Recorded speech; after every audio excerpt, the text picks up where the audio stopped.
क्या आप जानते हैं कि वित्त आयोग का गठन कितने वर्षों के लिए किया जाता है? वित्त आयोग क्या है? इसका गठन कौन करता है? वित्त आयोग के सदस्यों की योग्यता क्या होनी चाहिए? वित्त आयोग का कार्य क्या होता है? तो आइए इस वीडियो में हम वित्त आयोग के बारे में पूरी विस्तार से चर्चा करते हैं और वित्त आयोग को समझने की कोशिश करते हैं। भारत के संविधान में वित्त आयोग यानी फाइनेंस कमीशन की चर्चा आर्टिकल 280 और 281 में की गई है। इसका गठन राष्ट्रपति द्वारा हर 5वें वर्ष किया जाता है और आवश्यकता पड़ने पर इसे और पहले भी किया जा सकता है। वित्त आयोग की संरचना के बारे में बात करें तो वित्त आयोग में एक अध्यक्ष और 4 अन्य सदस्य होते हैं जिसकी नियुक्ति राष्ट्रपति द्वारा की जाती है। वित्त आयोग में कुल मिलाकर 5 सदस्य होते हैं। वित्त आयोग का कार्यकाल राष्ट्रपति द्वारा ही तय किया जाता है। राष्ट्रपति के आदेश पर ही उनका कार्यकाल तय होता है। अगर राष्ट्रपति चाहे तो इनका कार्यकाल घटा भी सकता है और फिर बढ़ा भी सकता है और फिर से नियुक्ति भी की जा सकती है। वित्त आयोग के सदस्यों की योग्यता एवं चयन प्रक्रिया क्या होगी, इसका निर्णय करने का अधिकार संविधान ने संसद को दिया है। मतलब कि वित्त आयोग के सदस्यों की योग्यता क्या होगी, ये हमारे संसद में तय किया जाता है। वर्तमान में संसद ने वित्त आयोग के सदस्यों की योग्यता का जो पैमाना रखा है, आइए उसे जानते हैं।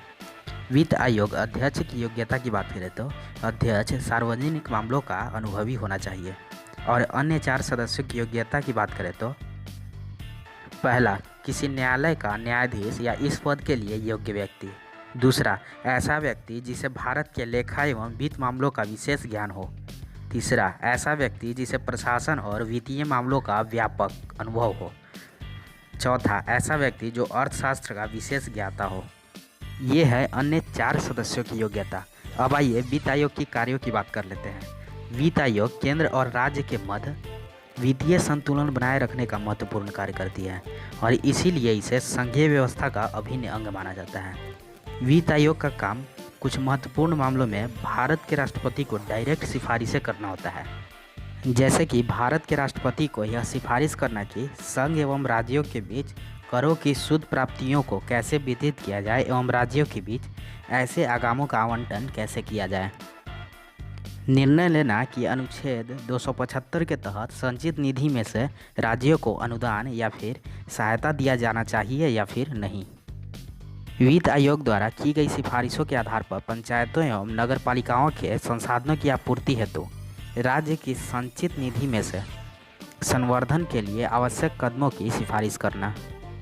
राष्ट्रपति द्वारा प्रदत्त अन्य कोई विशिष्ट निर्देश जो देश के सुदृढ़ वित्त के हित में हो। वित्त आयोग अपनी रिपोर्ट राष्ट्रपति को सौंपता है जिसे राष्ट्रपति संसद के दोनों सदनों के समक्ष रखवाता है। वित्त आयोग द्वारा की गई सिफारिशें सलाहकारी प्रवृत्ति के होते हैं। उन्हें मानना या न मानना सरकार पर निर्भर करता है। उम्मीद करते हैं कि ये जानकारी आपके हित में होगी। तो फिलहाल इस वीडियो में इतना ही। मिलते हैं नेक्स्ट वीडियो में।